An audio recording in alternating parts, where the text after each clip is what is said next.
आपका देसी गुड़हल का पौधा हो, हाइब्रिड गुड़हल का पौधा हो, हर एक पौधे में अच्छी फ्लावरिंग लेने के लिए जो जो टिप्स है, ट्रिक्स है, सारा ही बताऊंगी। और बहुत बढ़िया 3 खाद के बारे में बताऊंगी। इस तरह के फर्टिलाइज़र से प्लांट में आप ग्रोथ ले सकते हैं, फ्लावरिंग ले सकते हैं। प्लांट में ग्रोथ होना बहुत ज़रूरी है, नहीं तो प्लांट में कभी भी अच्छी फ्लावरिंग नहीं होगी। 3 तरह के ऑर्गेनिक खाद के बारे में बताऊँगी। आपके प्लांट में कभी भी फ्लावरिंग बंद नहीं होगी, गुच्छों में फ्लावरिंग होगी। और जितने सारे इम्पॉर्टेंट कारण हैं और इनका निवारण भी मैं बताने वाली हूँ, ताकि आपके पौधे बहुत जल्दी से फ्लावरिंग करना शुरू कर दें, नए ग्रोथ करना शुरू कर दें। और गुड़हल में नए जो ग्रोथ होती है उसी में ही फ्लावरिंग होती है। तो गुड़हल एक ऐसा पौधा है, इसको अगर सही न्यूट्रिशन मिल जाए तो आप ऑर्गेनिक तरीके से प्लांट में बहुत ज़बरदस्त फ्लावरिंग ले सकते हैं। और मैं हमेशा से वीडियो शेयर करती रहती हूँ कि गुड़हल में फ्लावरिंग लेना कोई भी मुश्किल बात नहीं है। कुछ एक बातों का ध्यान रखना पड़ता है और इस तरह के जो बहुत ही सिंपल से कारण होते हैं उनके वजह से भी प्लांट में फ्लावरिंग आना बंद हो जाती है। तो अभी जो टाइम है, इस टाइम सीज़न चेंज हो रहा है और इस टाइम आपको प्लांट में अगर पीले पत्ते दिखाई दे रहे हैं तो ऐसे कोई चिंता की बात नहीं है। सीज़न चेंज के टाइम ऐसा होता है।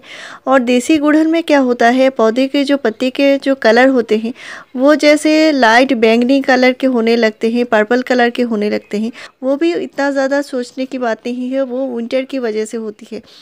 और अगर आपका देसी गुड़हल फ्लावरिंग करना बंद कर चुका है और आपके यहाँ बहुत ज़्यादा ठंड है तो देसी गुड़हल को बहुत ज़्यादा खाद मत दीजिए, नहीं तो ये पौधा ख़राब हो सकता है क्योंकि ये डोरमेंट हो चुका है। और जो हाइब्रिड गुड़हल होते हैं ये साल भर फ्लावरिंग करते हैं, विंटर में भी बहुत बढ़िया से फ्लावरिंग करते हैं। नेक्स्ट है, आपके पौधे में कोई ग्रोथ नहीं है, कोई शाइन नहीं है और पौधे में कलियां बिल्कुल भी नहीं है। तो आपका पौधा अगर ऐसा सूखा बेजान पड़ा हुआ है तो उस पौधे को ऐसी खाद देने की ज़रूरत है जो पौधे में बहुत जल्दी प्लांट की ग्रोथ शुरू हो। और पॉट में लगे हुए प्लांट को महीने में 2 बार कम से कम न्यूट्रिशन देनी पड़ती है। मिट्टी में कंपोस्ट ज़रूर दीजिए, नहीं तो पौधे की ग्रोथ कभी भी नहीं होगी। और ये जो गुड़हल का पौधा होता है इसको साल में 1 बार रिपोर्टिंग करना बहुत ज़रूरी है। और ये बहुत ज़रूरी होता है, आप कम से कम फरवरी या मार्च में 1 बार प्लांट की रिपोर्टिंग ज़रूर कीजिए। नई मिट्टी देकर प्लांट को ज़रूर लगाइए। तो इसके लिए 2 मुट्ठी कंपोस्ट आपके 10 इंच के पॉट में ज़रूर दे दीजिए, हल्की सी गुड़ाई करके। और आप देख सकते हैं मेरे जो ये प्लांट है, छोटा सा प्लांट है और इसमें जितने सारे ब्रांचेस हैं, हर एक ब्रांचेस में कलियां बनी हुई है, इसमें पत्ते से ज़्यादा फूल आए हुए हैं। और इस तरह के प्लांट आपने पहले देखा भी होगा मेरे चैनल पे, लेकिन मैं ये बता रही हूँ ये जो प्लांट है इसमें फ्लावरिंग लेना कोई भी मुश्किल बात नहीं है। मैं हमेशा से ऑर्गेनिक जो चीज़ें हैं प्लांट में डालती रहती। लेकिन सिर्फ कंपोस्ट से प्लांट में फ्लावरिंग नहीं होती, इसके लिए अलग अलग तरह के फर्टिलाइज़र की ज़रूरत पड़ती है। और मैं अलग अलग तरह के न्यूट्रिशन प्लांट में डालती रहती हूँ, वो 7 to 10 डेज़ के गैप में देती रहती हूँ। क्योंकि प्लांट में जो फ्लावरिंग के लिए ज़रूरी है वो पोटेशियम होती है, फास्फोरस, आयरन, मैंगनीज, मैग्नीशियम, इस तरह के कई सारे न्यूट्रिशन की ज़रूरत पड़ती है प्लांट को। तो ये जो प्लांट है इसमें मैं कंपोस्ट महीने में 2 बार देती हूँ। साथ में आपको ये काम करनी है, अगर पॉट की मिट्टी अगर आपकी हमेशा गीली रहती है तो भी आपके पौधे में कोई भी नई ग्रोथ नहीं होगी। क्योंकि मिट्टी हमेशा गीली रहने से क्या होता है, रूट जो होते हैं उसके रूट में कोई भी न्यूट्रिशन ले नहीं सकता, वो हमेशा रूट गीले रहते हैं तो उसको न्यूट्रिशन लेने में बहुत ही ज़्यादा प्रॉब्लम आएगी। आगे चल के आपके प्लांट की जो पत्ती हैं वो पीले होना शुरू हो जाएंगे, प्लांट अचानक से ख़राब भी हो सकता है। मिट्टी हल्की सी मॉइस्ट रहे उतना ही काफ़ी है। ये गीली मिट्टी है, आप देख सकते हैं। और इस मिट्टी में आप हर रोज़ अगर प्लांट में पानी डालते हैं तो हाइब्रिड गुड़हल हो या हाइब्रिड गुलाब हो, इनमें इस तरह पानी नहीं देनी है। और गुड़हल के लिए पोरस मिट्टी होनी बहुत ज़रूरी है, इस तरह भुरभुरी मिट्टी होनी ज़रूरी है। तो इसके लिए आपने अगर गार्डन सॉइल 50% लिया है तो कम से कम 20% सैंड मिलाइए, रिवर सैंड, और 30% कंपोस्ट मिलाइए। अगर बहुत ज़्यादा मिट्टी चिपचिपी है तो आप राइस हस्क भी मिला सकते हैं 10%। तो इस बात का ध्यान रखिए मिट्टी इस तरह हल्की सी ड्राई हो जाए और इसके बाद ही आपको प्लांट में फर्टिलाइज़र देना है, नहीं तो इस फर्टिलाइज़र देने का कोई भी फ़ायदा नहीं। पौधे में कोई न्यूट्रिशन नहीं जाएगी और रूट कोई भी न्यूट्रिशन ले नहीं पाएगा, एब्जॉर्ब नहीं कर पाएगा। तो इस बात का ध्यान रखिए। इस वजह से भी कभी कभी प्लांट में ग्रोथ होना रुक जाती है। दूसरा जो कारण आता है, प्लांट में जो कलियां बनना बंद हो जाती है। अक्सर बहुत ज़्यादा पानी के कारण जो कलियां जो होती है वो पीले होकर गिरने लगते हैं, तो वो भी प्लांट में फ्लावरिंग ना होने का एक कारण होता है। और गीले रहते हैं तो प्लांट में जो न्यूट्रिशन एब्जॉर्प्शन नहीं होती, इसके वजह से भी प्लांट में फ्लावरिंग नहीं होती। आपकी पॉट की मिट्टी अगर बहुत ज़्यादा हार्ड हो जाती है तो भी मिट्टी से जो प्लांट है, रूट है, वो न्यूट्रिशन नहीं ले पाते, इसके वजह से भी प्लांट की ग्रोथ रुकी हुई होती है। नेक्स्ट है, आपके मिट्टी में अगर माइक्रोब्स नहीं होते, मिट्टी अगर उपजाऊ नहीं है, तो भी प्लांट में फ्लावरिंग नहीं होती। तो मिट्टी में माइक्रोब्स होने का मतलब है मिट्टी में जो सूक्ष्म जो जीवाणु होते हैं, वो जीवाणु हमारे रूट को न्यूट्रिशन लेने में मदद करते हैं। और इसके लिए ऑर्गेनिक फर्टिलाइज़र देना बहुत ज़रूरी है, जो घर में मैं आपसे शेयर करती हूँ बनाकर, होममेड फर्टिलाइज़र। इनमें से कुछ फर्मेंटेड फर्टिलाइज़र होते हैं जिनमें गुड़ का प्रयोग किया जाता है, और गुड़ बहुत ही अच्छा होता है मिट्टी में माइक्रोब्स को बढ़ाने के लिए। तो इस तरह के फर्टिलाइज़र ज़रूर यूज़ कीजिए, और मैं आपसे शेयर भी करती हूँ।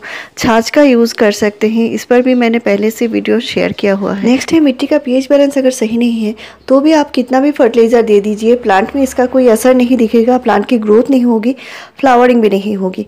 तो इसके लिए महीने में कम से कम ये चीज़ इस्तेमाल ज़रूर करनी है, मैं आगे बताने वाली हूँ। इनसे प्लांट में ग्रोथ बहुत जल्दी से शुरू होगी, और प्लांट की मिट्टी जो है वो भी एसिडिक बनेगी, प्लांट को न्यूट्रिशन लेने में मदद होगी, और प्लांट बहुत जल्दी फ्लावरिंग पे आएगा, प्लांट की ग्रोथ फिर से शुरू हो जाएगी। और इनसे आप विंटर में बहुत बढ़िया फ्लावरिंग ले सकते हैं। और हाइब्रिड गुड़हल जो है साल भर इनसे फ्लावरिंग करेंगे। तो आपका अगर कोई भी पौधा हो, गुलाब हो, गुड़हल हो, किसी भी पौधे में ग्रोथ रुकी हुई है, तो इसका इस्तेमाल आप कर सकते हैं। कम से कम महीने में 2 बार करेंगे, आप देखेंगे आपके पौधे में नया नया फुटाव आना शुरू होगा, और नए ग्रोथ में ही प्लांट में फ्लावरिंग होती है। तो इसके लिए इसका इस्तेमाल ज़रूर कीजिए। ये है मैग्नीशियम सल्फेट, और इसका इस्तेमाल जो करना है, 1 लीटर पानी में सिर्फ ½ टीस्पून देना होता है, यानी सिर्फ 2 ग्राम 1 लीटर पानी में घोल कर देना होता है। तो मैंने यहाँ पे कम पानी में इसको घोला है, और इसको 1 लीटर पानी में घोल के आप पूरे प्लांट के ऊपर स्प्रे कीजिए, और जितना बचा हुआ है उसका आप मिट्टी में भी इस्तेमाल कीजिए। तो ये कोई खाने वाला नमक नहीं है, ये सेंधा नमक भी बिल्कुल भी नहीं है। और इसका यूज़ आप गुलाब में कीजिए, गुड़हल में कीजिए, बहुत ही बढ़िया रिजल्ट मिलता है। और इसको आप महीने में 2 बार देंगे तो चलेगा, सिर्फ 1 लीटर पानी में ½ टीस्पून देना होता है। नेक्स्ट है, इसको आप मिट्टी में डाल सकते हैं, लेकिन प्लांट के ऊपर स्प्रे नहीं करनी है।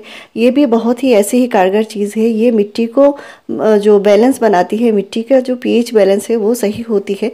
और इसका इस्तेमाल भी आप महीने में 1 ही बार कर सकते हैं। इससे प्लांट में भर भर के फ्लावरिंग होगी। और ये जो खाद है, ये खाद नहीं है, ये एक बूस्टर होती है। तो इसको आप बार बार यूज़ नहीं करेंगे, महीने में सिर्फ 1 ही बार दे सकते हैं। तो 1 गिलास पानी में मैंने सिर्फ 1 पिंच ही लिया है। और ये जो है आप किसी भी हेल्दी पौधे में दे सकते हैं, या मिट्टी में कीड़े लगे हैं, फंगस लगे हैं, इस तरह के पौधे में दे सकते हैं। तो ये जो चीज़ है, ये है एलम यानी फिटकिरी, और इसका इस्तेमाल आप महीने में 1 ही बार करेंगे। इससे प्लांट की मिट्टी एसिडिक बनती है। एसिडिक मिट्टी में ही रूट ज़्यादा से ज़्यादा ग्रोथ करते हैं, और रूट ग्रोथ करेंगे तो पौधा भी ग्रोथ करेगा, और आगे जाके पौधे में अच्छे से फ्लावरिंग भी होगी।